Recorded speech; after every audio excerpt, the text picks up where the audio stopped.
This is Counselcast, part of the Legal Talk Network, and I'm your host, Karin Conroy. When you face a complex case outside your expertise, you bring in a co-counsel for next-level results. When you want to engage, expand, and elevate your firm, you bring in a marketing co-counsel. In this podcast, I bring in marketing experts who each answer one big question to help your firm achieve more. Here's today's guest.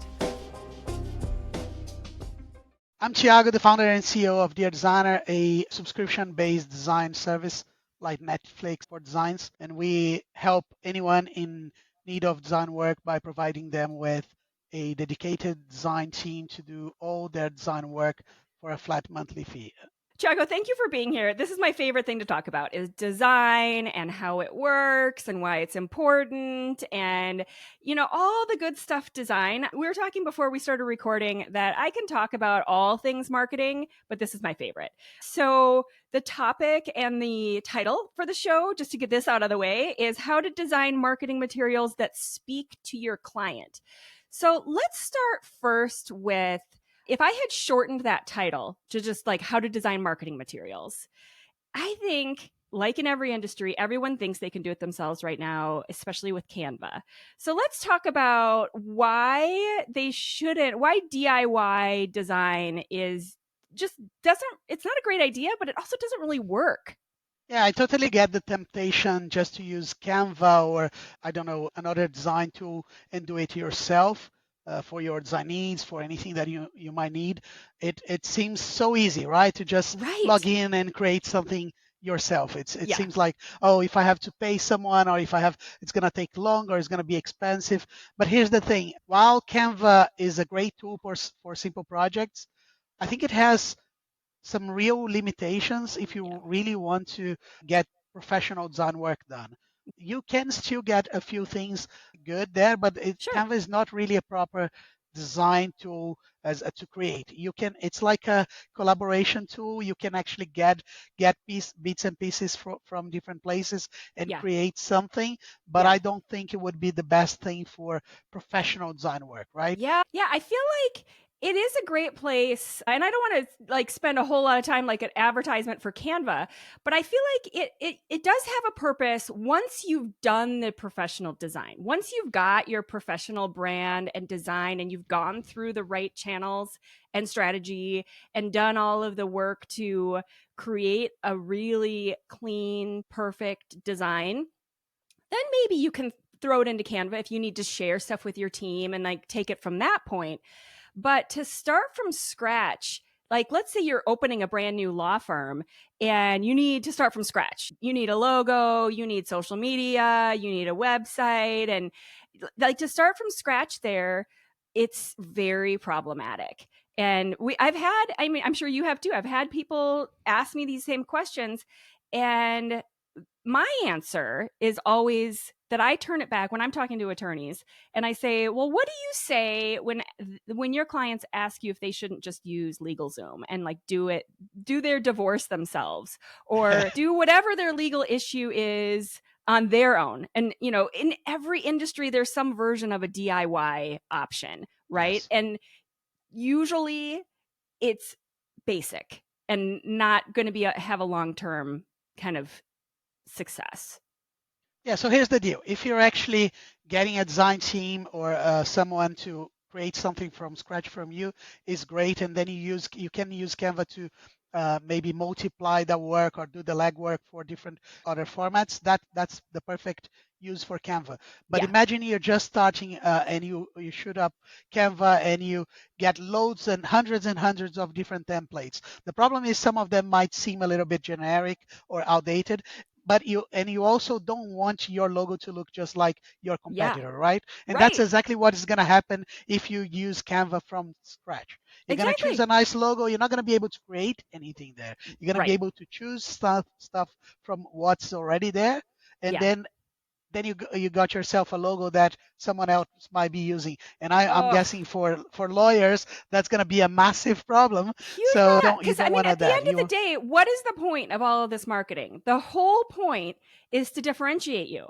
and to stand Exactly. out and be different and memorable. And when people encounter your brand in all of these different ways, that they're like, oh, yes, that was that guy, as opposed to all of the other ones. But if you're starting with a templated approach, then what are you telling your clients? You're kind of telling them visually that they can expect a templated type of lawyer. And then at that point, then they have a valid argument for why should I not DIY my own legal issue.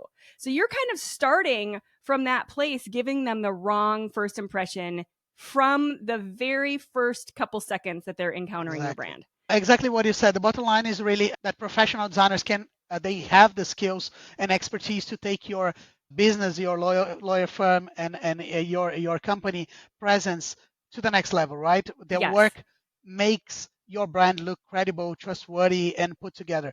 And Yeah. when you're using those kind of elements, those kind of apps like Canva, it's okay. It might help you get started, but it's not going to consolidate your brand if you're serious about it. Okay, so that is a perfect segue to my next question.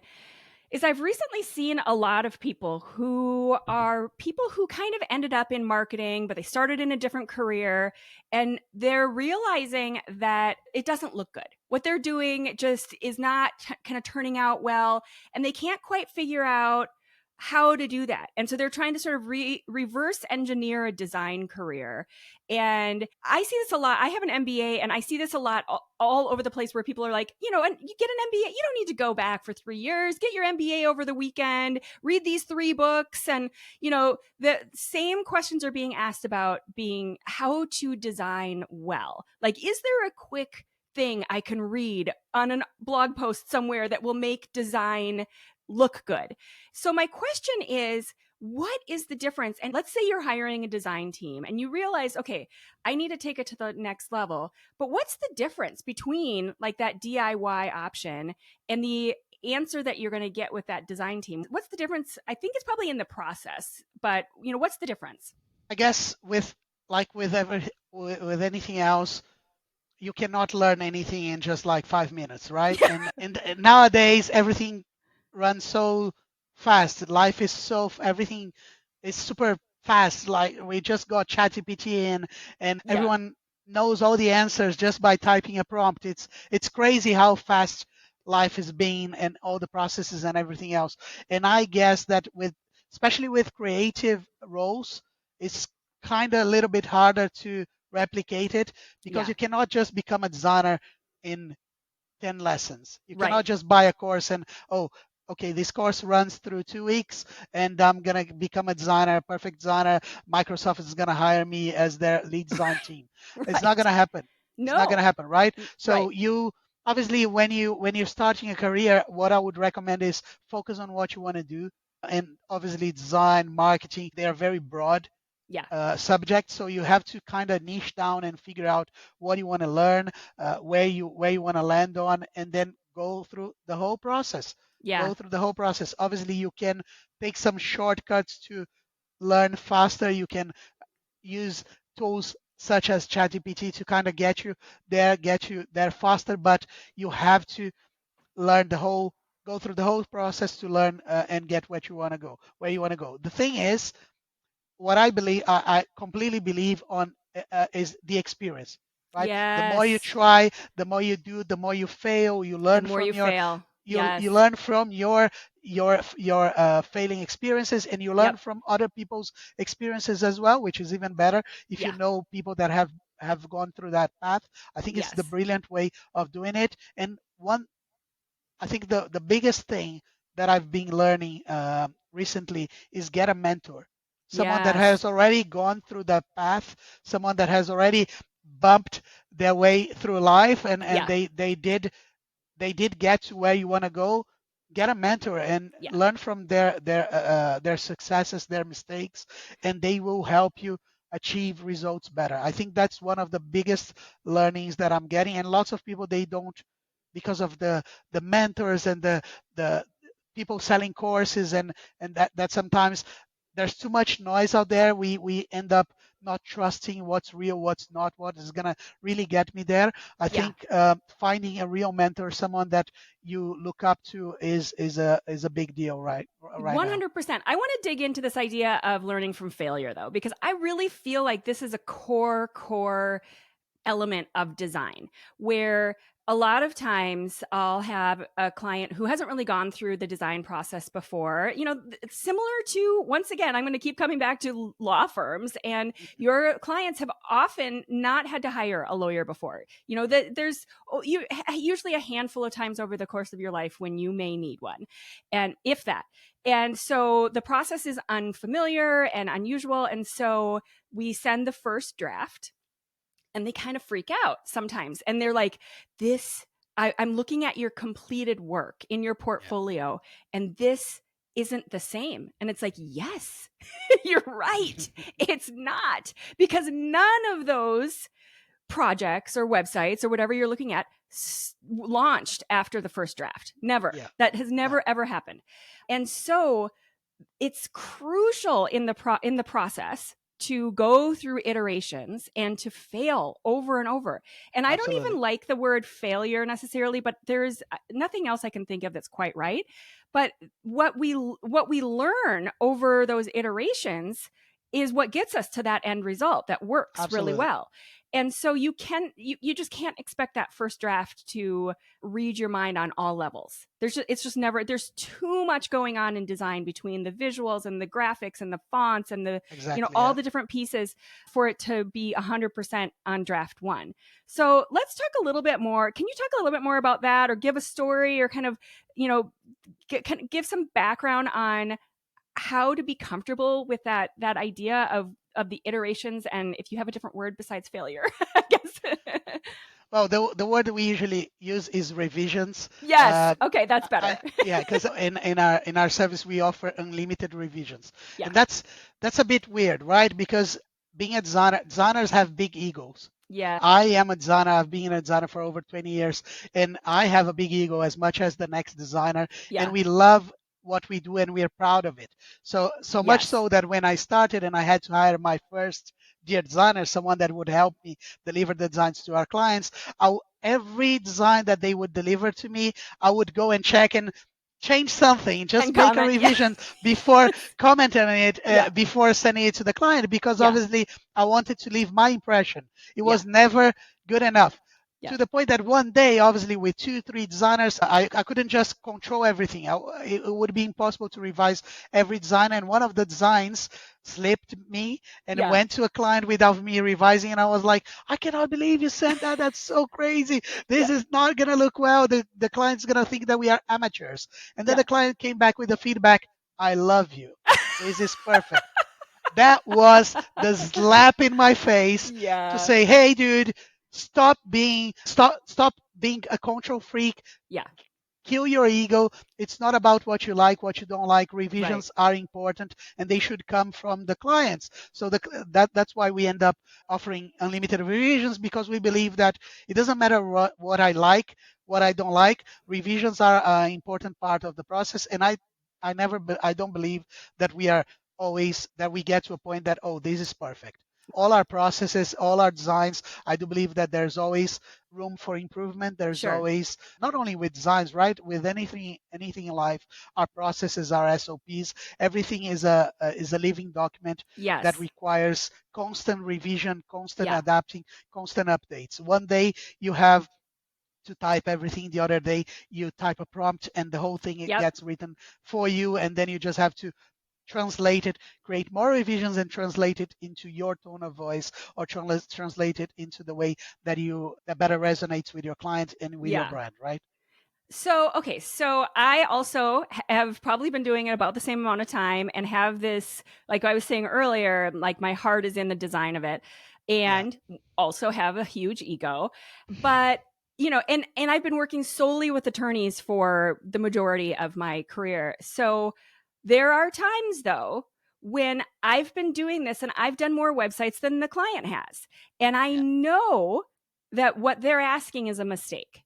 And so I know what my process is. Can you talk about that? How do you push back on the client? I know I do. So I will send them a very nice calmly worded email and say, here is what I would recommend.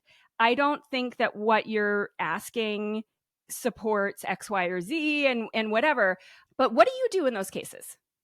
That's a very good question. I am a very Deep straight breath. to the yeah, Yeah. I do have to, because in my nature I am a very straight to the point person. I Same. don't I sometimes I don't measure my words, Yeah. especially when it comes to feedback. And if I have a strong opinion about something, I just make it Say it. known, Yeah, I'm the same instead way. of sometimes letting them like trying to carve the right answer or the right Yeah. response to Yeah. to the people that I'm talking to. Yep. That led me to many complications in life. So I'm trying Yes. to convey the message better day by day. One thing that I think it's very important is you have to give the message. That is Yeah. important. If Yeah. I don't go to the doctor, I don't go to the doctor when I'm sitting on the table being in a surgery and I say, hey, can you please stitch a little bit more to the left? Right. Can you cut a little bit Exactly. more to the Yeah. right? I think you're not doing it properly. I don't go Right. that I would never even think about it. I just Right. sit there, relax. If anything, I'll tell them, give me something just so I can sleep and you Knock do me your out. job. Yeah. Exactly. I don't wanna hear about it, just do your job Yes. because you're the best person for the job. I think Yes. that's exactly what I usually tell our clients. We do have revisions, but what we do, we have a standard operation that we tell clients whenever they request something. Real story, a client one day they requested a pink unicorn in a yellow background. It's a real story. And Yeah. the designer looked at it and said, I'm not going to deliver that. How can I tell the client that this looks really bad without insulting them? Yeah. Right? Right. Because they have to think some of our clients are designers, but some of them are not, and they should not pretend. It's like, as I said with the doctor, right? I'm not a doctor. I'm Right. not going to tell the doctor what to do. So Right. what we usually do is we tell the client, look, here's the design that you requested. So we will do the design that they requested, but our approach is to always offer an alternative and Yeah. say, look, here's an alternative that I believe will look better because Yeah. of this, this, and that. Right. And then the client is happy because they got exactly what they wanted and Right. something that is outside of the box, something that they might have not thought about. Yeah. And the designer is happy because they don't deliver something that they wouldn't Is put on their horrible. own Yeah. portfolio, right? Right. Yes. I would never design something like this if it Yeah. was up to me. And Right. they are able to provide something that they are really proud of. So Right. everyone is happy, and if the client the designer is happy, the client will be happy as well. Yeah. So I believe that would be the best approach. It's been Yeah. working really well for us. It's not and then it's up to the client to use whatever they want, right? Well, that's it. Uh, That's at the end of the day, it's their thing. It's their yes, website or their social media. It's their graphic to use. And if they decide to put out the pink unicorn, that's on them. You know, exactly. like they're making that choice and they're the ones that are paying. But at least you've had your piece and you've said, what you think and what you care about and all of that stuff. So I wanted to bring it back towards like being client centric and kind of focusing on the client. And I have a story that sort of illustrates this. So, years ago, I was working with two different criminal defense attorneys in the same geographic area. I won't even mention the city because those clients may recognize themselves. So, one was putting together a website, and the visuals they wanted to use were police tape and like the sirens and handcuffs and just all of that thing, everything that a kind of an outsider thinks of when they think of a criminal. And then the other was using messaging like, we understand what's at stake. And then had these somber images of portraits of people. And their messaging was all about, we understand this is serious, but we are here to move you through this, and we've done this before, so we've got your back basically, but we also understand how serious this is and how much this could impact your life. Yeah. So no, it's not a like rocket science question to assume like 2 years later which firm was still in business. The Wow. guy Wow. who did the police tape and everything, he just didn't quite. And I did the email, I sent the whole thing and I said, no one wants to think about police No. tape or handcuffs. They're coming to you to not think about that, for you to take that off their shoulders. and he went with it. And I had multiple emails back and forth, and I was like, listen, this is your website if you're doing that, but I am going to check my box and make sure that you understand that I think this is the wrong direction. Yeah. And he went with it, and he did not. His firm didn't survive. The other one's still in business, and they're doing great. So let's kind of pull it towards how that visually works towards focusing your design on your client, and why that matters and how that works, and kind of how you recommend people go through that process.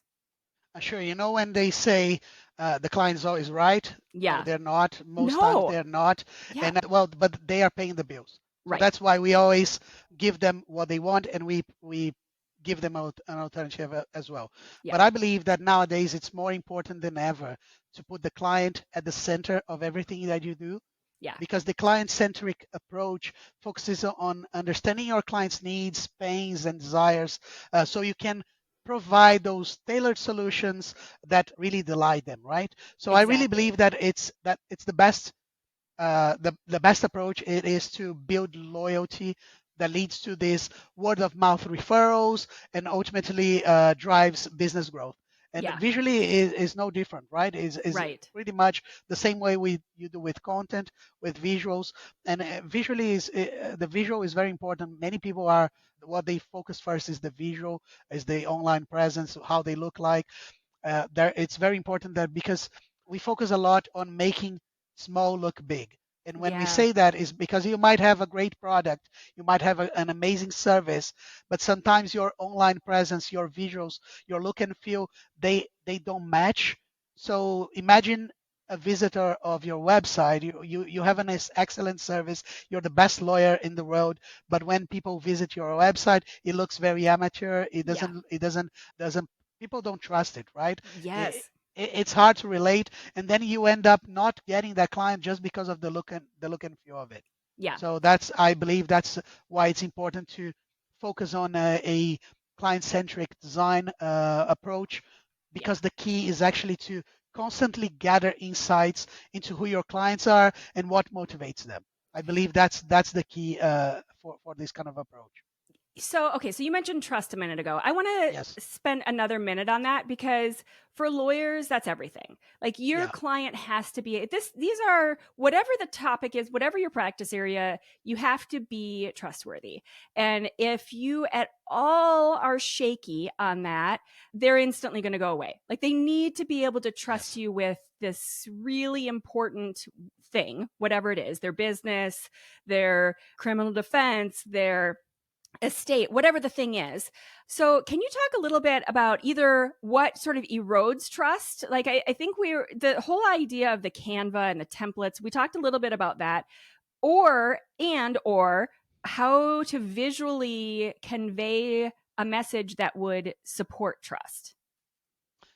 Right. I believe that, especially we were talking about a client first approach, right? Yeah. I don't think I think it's no longer optional. You know, I think it's a prerequisite for sustainable success, Yeah. because you got to make your clients needs your north star, and Yeah. it will guide your marketing to cut through the noise and make a real impact with Yeah. the designs, with the messaging, with the content, everything you do. If you Yeah. do not do that, exactly what I was saying a minute ago, it will not build trust. People will not trust what you're doing. People will not relate to it, and they will end up leaving. They're going to choose someone else. Remember, there's always someone else that is doing something better than you are. Yeah. So there's Right. always someone that is cheaper. There's always someone that is better. There's someone, but what builds trust, at least in the first moment, when people say don't judge a book by the cover, is exactly that. When you look at a cover, the first thing you do is literally you read it, you look at it. Is it pretty? Is it drawing my? Is it something that I want to read? Yeah. I don't know what it is about, but you judge it by the cover. You And do judge it. design is exactly that, right? That is, You yeah, let's talk about that, because I absolutely can walk into a bookstore and 100% can judge books by its cover if it's in the kind of category of books that I enjoy. I can yes, tell by the design, by the font, by the color scheme, and by the imagery on that book cover what the topic generally is. Like you can pretty quickly tell if this is going to be a horror book, like that, as soon Yes, as I said that, you pictured a whole bunch of different visuals that align with that. Or if this is exactly. going to be like a young adult book meant for 12-year-olds, you can tell right away. And this is what we're talking about in terms of your marketing. You should be Yes. able to tell right away who your clients are and who you're talking to. So, do you have an example of like how that's been done in the wrong way, or a mistake that's been made, or what that would look like if it wasn't done correctly or right, or quite right? So there are in the design industry, there are lots of memes out there, right? So there are hundreds and hundreds of examples of Instagram profiles, of Facebook groups, all talking about design fails, Yes. design memes. So Yeah. you can see lots of stuff like you can say "I love you" with a very sweet font. Or I am paying attention to you in a very sweet font, and if you write it with a very different font, like a very gory font, it can Yeah. say something completely different. It could be a Right. stalker. It could be, as you mentioned, a horror movie. And Yes. there's a time and a place for different kind of look and Yes. feel for visuals, right? That is such a good example because I can picture it. And as soon as I'm picturing it, like if you put a Halloween font on it, all of a sudden it's like, do you? What are you saying? Like, what is that? Exactly. And you are saying something with those design choices, and it either aligns with what you're saying or not. And if it misaligns with what you're saying, all of a sudden you've lost trust because it's like, this is becoming weird and complicated, and I don't understand why you're saying this one thing, but your design says a different thing. I'm going to go somewhere else where it's easy and clear and it all works. Absolutely. And as we were talking about books, there are thousands of books out there, Yeah. and hundreds of them with the exact, like, with similar or the exact same title or the same Yes. subject. So Yeah. how do you choose, right? The first thing that you actually do is by the looks. So you look Right. at it and then you choose, and then you obviously you turn it around, you read the summary and see if that matches what you wanna do or not. And Yeah. books and TV shows are quite similar. There is a TV show because sometimes you start it and then you kind of have to commit to Yeah. the end because Yeah. you don't want to lose. Maybe there is something there. You get that FOMO that Yeah. there's something there that Right. maybe it's not good right now, but it's gonna get good at some point. Right. And then you're like halfway there, and oh, I got to this point. I have to continue. I have to I'm end it. done. Yeah. And sometimes you get to the end of it and you don't get what you were expecting, or maybe it was just a waste Yeah. of time. And I Yeah. remember this TV show, I think it was called You on Netflix. It's so funny because everything that he says, it's a guy that is a stalker, but everything that he says sounds brilliant, sounds lovely if it was used in a different context. But he's a stalker because So it's so the creepy. Yeah. visuals make it super creepy. The message is exactly the same that Yes. you use with a lover, Yeah. but because the visuals, the whole cinematic shows a stalker, it's super It's creepy. yeah, So it's all of a that sudden different. it's all about the visuals in this TV series. I Obviously, love the it. TV show is about the stalker. It's not about design and visuals and all that. Yeah. But it drew my attention. It drew my attention because it's exactly that. The message could be used for a lover and for a stalker. So it's crazy. Oh yeah. Yeah, and it's so like it's couldn't be more opposite too. Like the Yes, feeling you get from the right, everything aligning right versus the creepy version. And it's the same. It's the exact same thing when I see, a website come through or someone set up a phone call with me and I look at what's happening right now on their website. When I look at it, because I've looked at bajillions of websites over this number of years, and when I look at it and it's not, there's something that's not working, I can tell instantly what it is absolutely. and what needs to be fixed and why it's not working. And oftentimes the firm can't figure it out. They're too close to it. They're kind of looking at it and they're like, I don't know, it looks fine. It looks like every other website. And I don't know why the website's not doing anything. It just sits there. Nobody clicks on it and nobody ever spends any time there. And it's like, okay, well, that's a problem. And We got to sometimes fix that. and sometimes the devil is in the details, right? It's Yes. misconception in the design world is that more is more, and Yes. it's super hard to make clients understand sometimes that it's easier to add more stuff Yep. than it is to reduce elements from your designs. Yeah. The the more complicated, I think it becomes more complicated as you want to clean it up. It's like Yes. when you write your essay or something like that. You have 300 words. You When just you keep start, you throwing get words in. exactly you get Yeah. your first draft might have like 3,000 words, and then Yeah. it gets better as you trim it.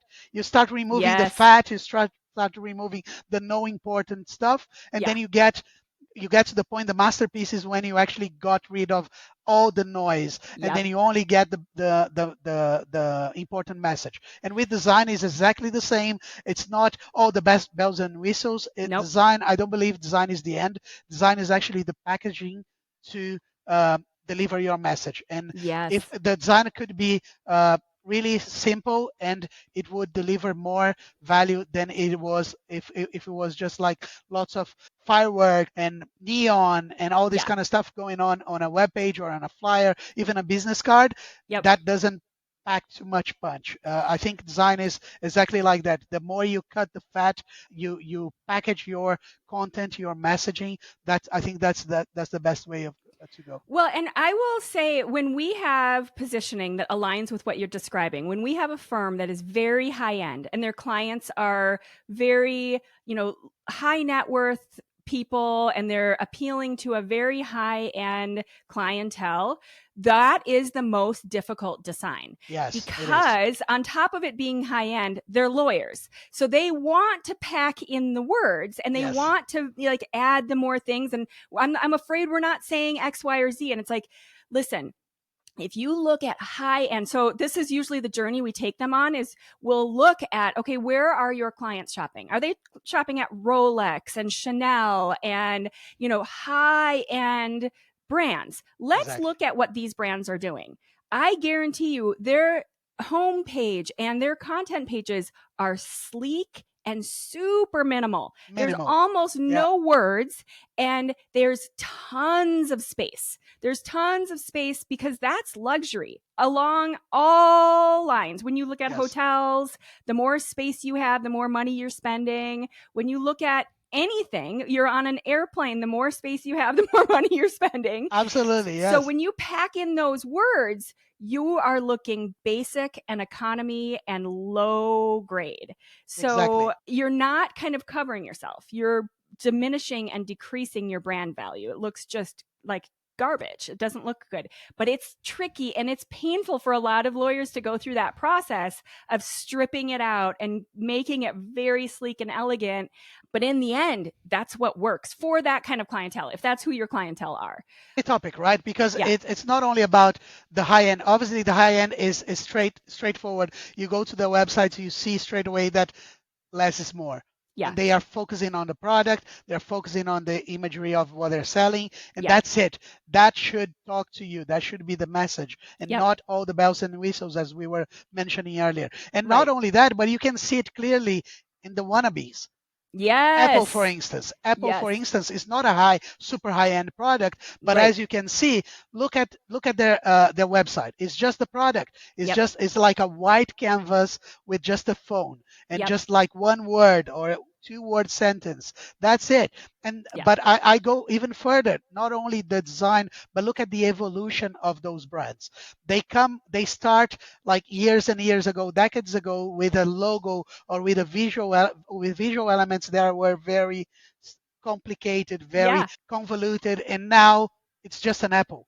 It's Yes. literally a Yeah. silhouette of an Yeah. apple, or Yeah. it's a And window. there's The no real windows. tagline. Yeah. No Because tagline. It's yeah, they there don't used to even be use the name Apple on their no. website. It's literally just the logo. Yep. Because it So used you to don't say like think differently. And they used exactly. to Yeah. have different taglines. And like you're saying, there's this evolution where they've like stripped all of that away because they don't need it anymore. Yes. It's just complicating things. So the more that you convey your message better, you package your content in a simpler way, the more you focus on what really matters, which is Yeah. your content, your messaging, right? So Yep. the design just becomes what it is, the design, just the Yes. packaging, just the gift that is just the packaging. The packaging might be nice, but if you Yeah. put a nice package and the gift is not really good, Forget it. it's gonna attract people, Yeah. right? So design can attract people, and that's good. But then if your content, your message, your the main thing that you're offering doesn't relate, is not aligned to what you're giving as a present, as the gift, the whole packaging externally, it's not gonna it's gonna attract people, but it's not gonna keep them, right? So I Right. think that's exactly what you were mentioning. Yeah. Yes, exactly. Okay, so it's time for the book review. We have a whole library on the website for the podcast of all the guests have offered a book review. And so there are all these cool business books that usually kind of line up with whatever the topic is we're talking about. So check that out. But Thiago, what is the book that you wanted to add to the library? I love books, physical ones as well as my Kindle. Yes. And I'm currently reading a book by Dan Martell called, it's a very long name, Buy Back Your Time, Get Unstuck, Reclaim Your Freedom, and Build Your Empire. Yeah, Very it's a long long one. name. Yeah. Yes. Yeah, that tells a lot about the author as well. But it's Yes. a really good book, surprisingly. I judged the book. I picked it up twice. I let it sitting there for a while. But then a friend of mine said, you have to read this book. It's going to help you a lot. And the book is like a guide to taking control of your time and priorities in Yeah. order to build a successful and business and life. Yeah. It's not very self-help. It's Yeah. literally very straight to the point. Go and do this and do that. And in this book, Dan Martell, he gives you strategies to become more focused, more productive, and intentional with how you spend your days, how you spend your time, which is the most valuable thing that you have, right? I love this because this is something I spent a lot of time reading about as well. And I've seen a lot of people talking about how I think this next generation, I think once we kind of define ourselves post COVID, we've all come to this recognition that our currency is time. It is Yes, not absolutely. salaries. It is No, not, status. It's not any of that stuff. It's time. And so we all have kind of come to this, there's all this evidence of people doing that quiet quitting and whatever and taking control over their time. But yeah, I also think this lines up with design and what we're talking about because it's taking a look at how you spend your time, especially just on a professional level, and focusing it on the right kind of clients so absolutely. that you are not wasting your time with the wrong clients and the wrong strategy and the wrong approach and all of that stuff. And you recognize, like, where is it that I really want to like throw my valuable time, and who do I want to spend that with and who do I not, and let's find a way to filter that out. So I think it's super important. It is. It is. I sometimes I do some public speaking, and one of my talks is called "Stop Being a Part-Time CEO," and Yes. it's all about us as business owners, or some we have a business, we have an agency, or we have a practice, and we sometimes spend most of our time doing things that we shouldn't be doing. Yeah. And I mentioned something like, would you pay a CEO to do design work? Right. Would you pay Yeah. a CEO to do accounting work, Yeah. billing, Yeah. and checking Right. emails and replying Yeah. to like code messaging and all this kind of stuff? You would go ballistic if you saw a CEO that you pay thousands and thousands of dollars per year Yeah. doing menial tasks, right? So Even why are things, you? Why are you exactly. doing this kind of stuff? Right. Even little things in life in general. Like, I realized that laundry is the bane of my Yes. existence. Yes. And like, I felt like, what year is this that I still have to spend this much time every week doing this every week? So I found a service, and this was a game changer. And this sounds like a minor thing, but when I can recapture that many hours in my week and send it out and have it come back folded, ready to go, smelling great and whatever, and I can do that for a nominal cost, all of a sudden you start to look at other parts of your life and you're like, okay, what else can I do? I It got just the makes robot sense. vacuum. Yeah, exactly. So anyway, there's a million different examples of this, how you can do this in your life in general, but then all of a sudden it just opens your life up to focus on like really optimizing it. Yeah, and it's all about streamlining your systems, right? Whether Yes. it's work or life, it's also about learning how to say no to Yes. things that happen in your life. As you Yep. said, I don't want to do laundry I anymore hate because it. it's taking half of my life. I don't want to Yes. don't want to do the ironing. I'm gonna Yes. get someone to do it for me. Yep. I'm not only taking back my time, buying back my time, but I'm also helping this person to get Yep. some money to put food on their table, and Yep. so on and so forth. It's about leveraging the automation and hiring people, right, to help you Yes. and to help you with all this kind of stuff. And those things, let's be real, we all go through them. We all struggle with those small things that we don't want to do or we shouldn't be doing anyway in order to get our time back and Yes. make the most of it. Awesome. Okay. So, Tiago, what is one big takeaway you'd like people? We have covered a lot of ground. We've covered the kind Yes. of designing your life, but also being client centric and you just kind of design in general, both for like your marketing visuals and all of that, but like designing your life as well. So, what's a big takeaway that you'd like people to get from this episode overall? I think it's always what I say, especially in this talk: stay in your lane. Do what you do Yes. best.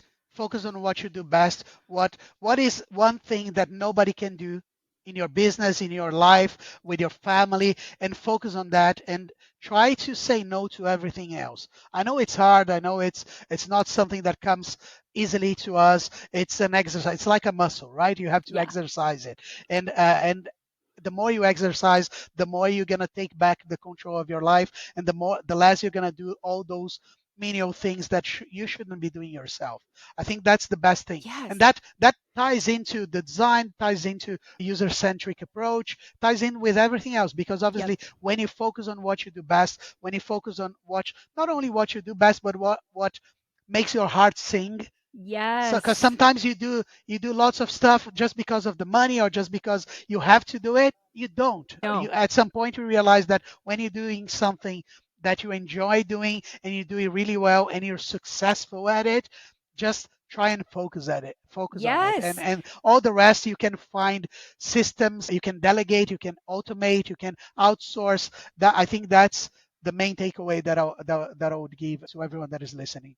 I think that's so good because it's a combination of like solid business advice, but this is more than just business. It's Yes, how are you absolutely. going to really automate and streamline your business, which should lead to higher revenues. Like that should just be an automatic kind of clear path to that. But then also removing those elements. So it's not just like more money, it's also like living a better life because Yes. you're taking those elements out that are just like, honestly, like week after week, laundry was making me really irritated and frustrated. And you just remove all that whole cloud of just kind of ugliness and you're focusing your life towards all of the good positive things that you actually enjoy doing. So it's a better business and a better life, I think. Yes, and Simon Sinek talks a lot about the why, right? So why you're Yes. doing what you're doing, Yeah. and most times we think, oh, it's all about business. It is, and N- in a way, it's not as well. right. Because okay, so you convince yourself that you're doing what you're doing because of your family or because you want to do more stuff with your time and this and that, and that's exactly it. But sometimes we end up using that as an excuse to Yeah. do all this stuff and be tied into all this stuff. Oh, I'm doing the laundry because of my kids and this and that. I'm doing the business. I'm spending 16 hours a day working because of Right. them. It's Yeah. for them. They are my why. Yeah, Yeah. but your life is going through, it's passing by, and you're not actually there for your why. So Yes. I believe that's exactly what you were saying. Yep. It's to remove all those little things Yeah. that are consuming your time, that are consuming your energy, your Yes. reason to leave, right? I don't want to Yes. do the laundry anymore. You No. shouldn't. Just No. outsource that, give it to someone else. Just Yes. kill that from your life so you can actually go back and give your time, your energy to your why, to your family, to your business, to whatever you decide your why is, isn't it? Exactly. And I think that this idea of being busy has been glorified. And Yes. one of my favorite quotes is there is no glory in being that busy. There just No. is no. You're unhappy, you're stressed, it's miserable all Yeah. the way around. And then that drips out into every other part of your life, your business, your family, every other part of your life just becomes miserable. And then yuck. Like who wants to live like that? That sounds Yes. awful. And there's time for everything, right? There's time for Yeah. the hustle when you're getting started. You have to wear all Sure. the hats. You Yeah. have to do everything. You have to like burn the midnight oil, and that's Yeah. it. But you have to get to a point that you're actually enjoying the fruit of your labor, right? You have to Exactly. start stopping all Yeah. those activities, start stopping wearing all those hats, start Yes. stopping being the control freak and trying to do everything yourself. And that's exactly what you mentioned. You have to start focusing on what is good for you and for your family and for your friends and your reason to being, right? Exactly. Awesome. All right. Well, Thiago de Carvalho is the Yes. founder. Oh, gosh. I know it wasn't even quite right. So I apologize for that. No, that was good. That was good. Founder and CEO of Dear Designer. So awesome to chat with you about this. I feel like we covered so much in relation to work, life, design, all of it. But thank you for being here. That was my pleasure. Thanks so much, Karen, for having me here. I loved it. It was a great talk. I think that's the best part of my job, to actually get to talk to people and help people with whatever I learned, right? I don't like to talk about stuff that I don't go through. I actually like to talk Right. about stuff that is happening right now, so I Yeah. can talk to them and learn from it as well at the same time. Yeah. Awesome. All right. Thanks again. Thank you for listening to this episode of the CounselCast podcast. Be sure to visit our website at counsel-cast.com for the resources mentioned on the episode and to give us your feedback. If you enjoyed this episode, I would appreciate if you could rate and review the podcast on Apple and subscribe to your favorite podcast platform. See you on the next one.